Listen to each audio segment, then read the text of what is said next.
2026 छत्तीसगढ़ के लिए अहम वर्ष। उप मुख्यमंत्री अरुण साव बोले, नए विकास अवसरों और सुधारों का प्रतीक होगा 2026। सामाजिक आर्थिक विकास में बनेगा मील का पत्थर।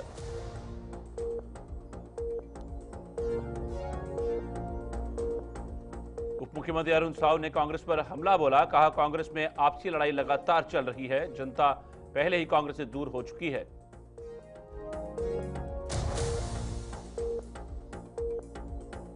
5 दिवसीय दिव्य हनुमंत कथा का अंतिम दिन। भक्तों की भारी उपस्थिति में कार्यक्रम आयोजित। कल युग में हनुमान भक्ति से आशीर्वाद पाने का संदेश।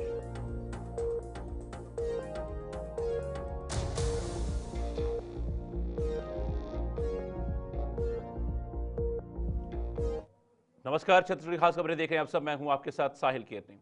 मुख्यमंत्री अरुण साव ने घोषणा की है कि वर्ष 2026 भारत और विशेष रूप से छत्तीसगढ़ राज्य के लिए अत्यंत महत्वपूर्ण साबित होगा।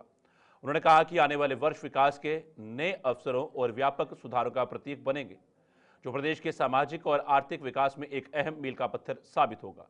अरुण साव ने इस बात पर जोर दिया कि सरकार जनसंख्या की भलाई, आर्थिक स्थिरता और स्थानीय संसाधनों के प्रभावी प्रबंधन की दिशा में ठोस कदम उठा रही है। 2025 अपने अंतिम चरण में है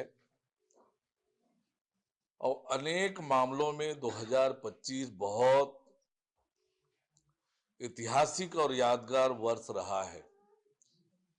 ये 2025 एक तरफ जहां सरदार वल्लभ भाई पटेल जी की 150वीं जन्म जयंती थी,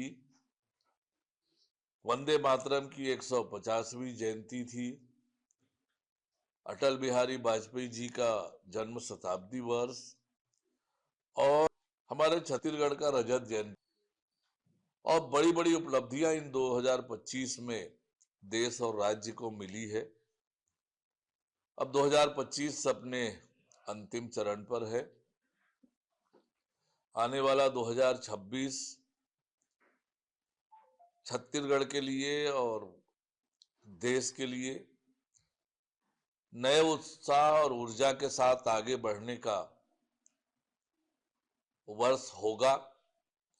एक तरफ जहां हमारा छत्तीसगढ़ नक्सल मुक्त होगा 2026 में, वहीं छत्तीसगढ़ को विकसित छत्तीसगढ़ बनाने का आधार इस 2026 में तैयार होगा। जिस तेज गति से आज छत्तीसगढ़ में काम की शुरुआत हुई है, निश्चित रूप से 2026 विकसित छत्तीसगढ़ के लिए महत्वपूर्ण वर्ष होगा, भारत के लिए महत्वपूर्ण वर्ष होगा और उसी को संकल्प को पूरा करने का काम 2026 में हम सब करेंगे। छत्तीसगढ़ के उप मुख्यमंत्री अरुण साव ने कांग्रेस पर बड़ा हमला बोला है। अरुण साव ने कहा कि कांग्रेस में आपसी लड़ाई लगातार चल रही है, जिसका खामियाजा छत्तीसगढ़ की जनता पहले ही 5 साल भुगत चुकी है। उन्होंने कहा कि कांग्रेस नेता आज भी आपस में लड़ रहे हैं, इसी वजह से पार्टी के कार्यकर्ता उनसे दूर होते जा रहे हैं। अरुण साव का कहना है कि जनता तो पहले ही कांग्रेस से दूरी बना चुकी है। भारतीय जनता पार्टी जनता के लिए राजनीति करती है, जनहित के लिए राजनीति करती है। आज पश्चिम बंगाल की जो दुर्दशा टीएमसी और ममता बनर्जी के शासनकाल में हुआ है, जिस तरह से वहां की सरकार लोगों के जान माल की रक्षा नहीं कर पा रही है, जिस प्रकार वहां तानाशाही हो रही है, गुंडागर्दी हो रही है, लूट खसोट हो रहे हैं, बेटियों के साथ अनाचार हो रहा है, संवैधानिक संस्थाओं के साथ, संविधान के साथ पश्चिम बंगाल की सरकार खिलवाड़ कर रही है। पश्चिम बंगाल की जनता ऐसी सरकार से मुक्ति चाहती है और हम सब पश्चिम बंगाल की जनता की तरक्की और बेहतरी के लिए वहां भारतीय जनता पार्टी की सरकार बने, इसके लिए पार्टी जो भी निर्देश करेगी हम सब जाएंगे और पश्चिम बंगाल के अपने लोगों को मदद करेंगे। उनके साथ मिलकर अन्यायी अत्याचारी ममता बनर्जी की सरकार को उखाड़ फेंकने में प्रण पाठ से जुटेंगे। छत्तीसगढ़ प्रदेश कांग्रेस अध्यक्ष दीपक बैज ने तमनार गारे पेलमा खदान विवाद को बीजेपी की गरीब आदिवासी विरोधी नीति बताया। फर्जी जन सुनवाई रद्द, जिंदल को माइन आवंटन वापस और सीएम इस्तीफे की मांग की। पूर्व मंत्री शिव डहेरिया ने संसाधन लूट का आरोप लगाया।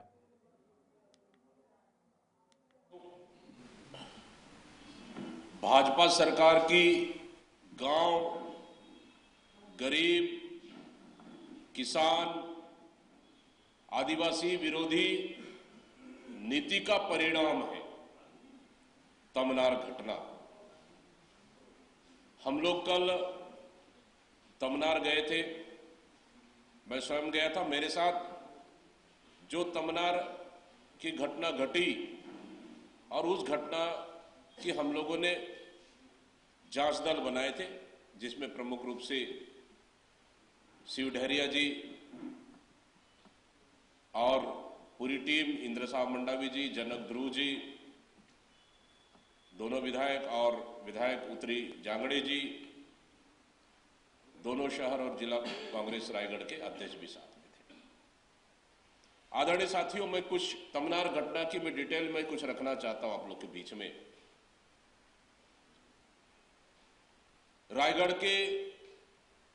रायगढ़ जिले के तमनार में गारेपेलमा सेक्टर 1 का ओपन कोल माइंस का एलाट भारतीय जनता पार्टी की ये विष्णुदेव साय सरकार ने किया और उसकी जन सुनवाई पिछले 8 दिसंबर को जन सुनवाई रखा गया। लेकिन वहां के ग्रामीण, वहां के किसान, वहां के आदिवासी लगातार कहते रहे कि 8 जन सुनवाई को आप स्थगित करिए। बीजेपी के राष्ट्रीय महामंत्री अरुण सिंह ने कांग्रेस पर बड़ा हमला बोला है। उन्होंने कहा कि जिस योजना को लेकर विवाद चल रहा है उसकी शुरुआत में गांधी जी का नाम शामिल नहीं था और कांग्रेस ने चुनावी लाभ के लिए बाद में नाम जोड़ा। अरुण सिंह ने राहुल गांधी को नकली गांधी बताया और कहा कि उनका महात्मा गांधी से कोई संबंध नहीं है। उन्होंने यह भी कहा कि अब योजना के नाम में भगवान राम का नाम जुड़ने से गांव-गांव तक रोजगार पहुंचेगा और लोग श्रद्धा और ईमानदारी से काम करेंगे। केंद्र सरकार का रुख और प्रदेश सरकार का रुख एक ही है।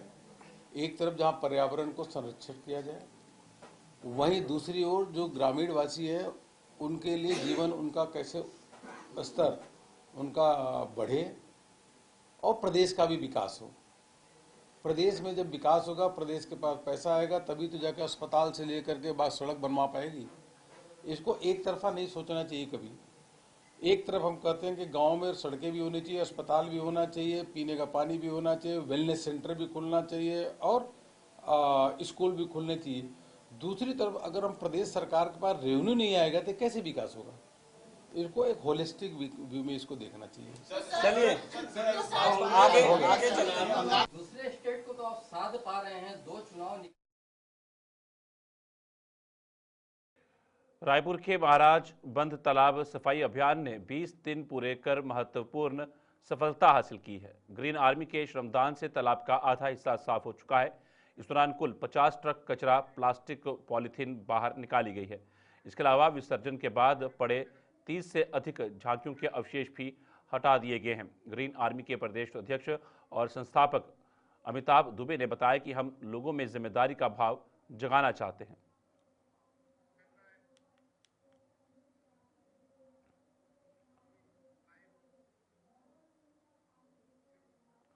मुंगेली जिले से सड़क निर्माण में लापरवाही का गंभीर मामला सामने आया है। नवागढ़ मेन रोड से लगे ग्राम सिंह भादा में प्रधानमंत्री सड़क योजना के तहत बनी डामर सड़क महज 15 दिनों में ही गड्ढों में तब्दील हो गई।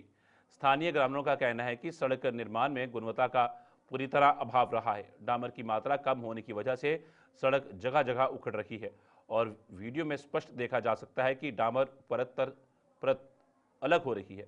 इस मामले में सड़क निर्माण की गुणवत्ता और निगरानी पर सवाल खड़े कर दिए हैं। अधिकारी जल्द सुधारात्मक कदम उठाने की बात कह रहे हैं।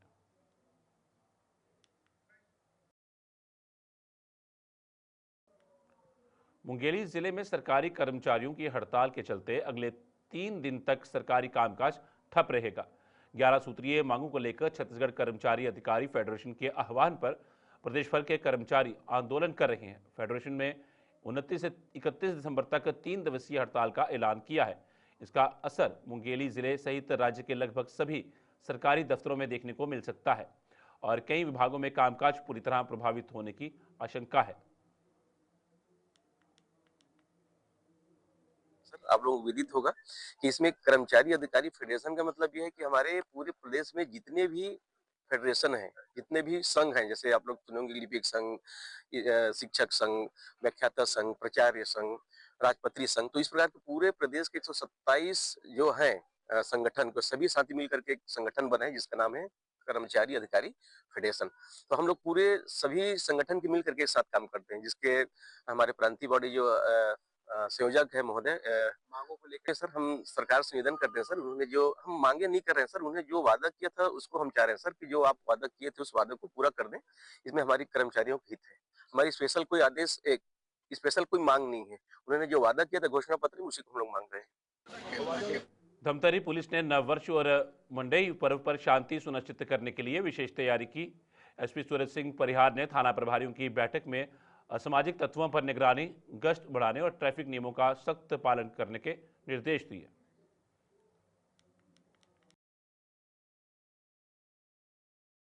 नववर्ष के अवसर पे आज सभी राजपत्रित अधिकारियों, थाना प्रभारियों की मीटिंग लेकर विस्तृत दिशा निर्देश जारी किए गए हैं। खासतौर पे वरिष्ठ कार्यालयों द्वारा प्राप्त विभिन्न निर्देशों का अनुपालना सुनिश्चित करने के संबंध में भी निर्देश जारी किए गए हैं।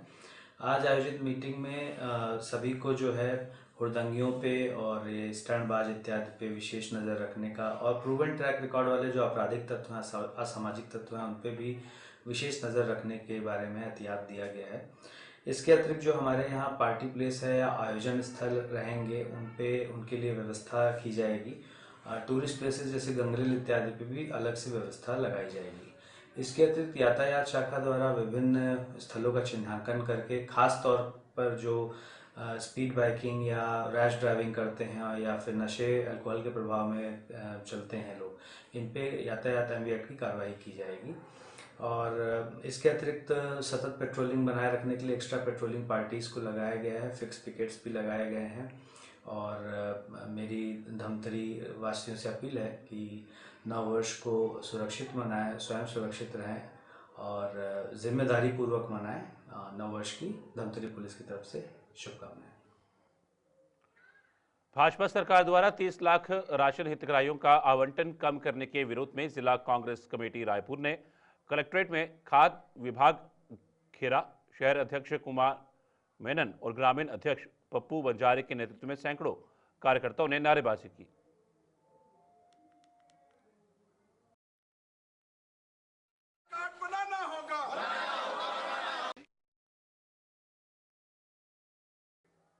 रायपुर में नववर्ष को सुरक्षित बनाने के लिए रायपुर एसएसपी डॉक्टर लाल उमेद सिंह ने होटल, रेस्टोरेंट और बार संचालकों की बैठक की।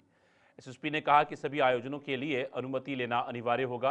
रात 10 बजे के बाद साउंड बंद करना होगा और 12:30 बजे तक आउटर प्रतिष्ठान बंद कर दिए जाएंगे। साथ ही वीआईपी रोड पर चेकिंग पॉइंट भी लगाए जाएंगे ताकि लोगों की सुरक्षा सुनिश्चित की जा सके। जितने भी बार संचालक हैं, क्लब के हैं और वैसे रेस्टोरेंट के हैं, साथ ही साथ फार्म हाउस के जो मैनेजर हैं, के मालिक हैं, सभी को मिलाकर के एक आज बैठक आयोजित किया गया था। इस बैठक के आयोजन का उद्देश्य यही था कि 31 का जो आयोजन है, आयोजन शांतिपूर्ण, सुरक्षित संपन्न हो और लोग अपने शांतिपूर्ण तरीके से घरों वापस पहुंचे। किसी प्रकार का कोई दुर्घटना घटना या फिर कोई क्राइम घटित न हो, सभी लोग सुरक्षित तौर पर पहुंचे। इसके संबंध में सभी के जो संचालक थे उनको निर्देशित किया गया है कि जो आयोजन हो उसके रूपरेखा संबंधित थाने में आवश्यक रूप से पूर्व से सूचित करें कि रूपरेखा में उसको कितने लोग उसमें शामिल। छत्तीसगढ़ी खास खबर में फिलहाल इतना ही। दीजिए इजाजत, नमस्कार।